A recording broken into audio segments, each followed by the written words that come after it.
জমি কিনে কি আপনারা বাস্তু করবেন?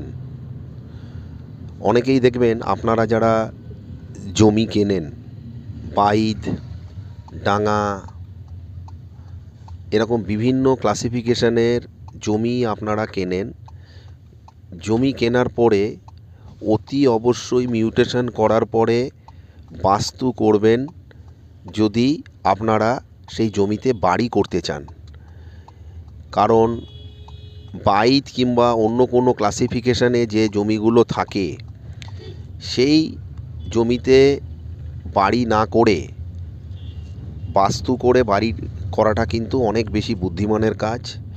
বাস্তু করতে গেলে মিউনিসিপ্যাল কর্পোরেশনে অতি অবশ্যই আপনার মিউনিসিপ্যাল কর্পোরেশনের পারমিশন নিয়ে এবং বিএলআরও পারমিশন নিয়ে কিন্তু আপনাকে বাস্তু করতে হয়।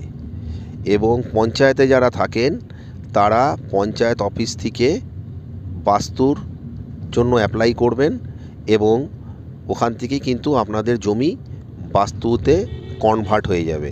তাই অতি অবশ্যই বাড়ি করার আগে আপনারা বাস্তু করতে কিন্তু ভুলবেন না।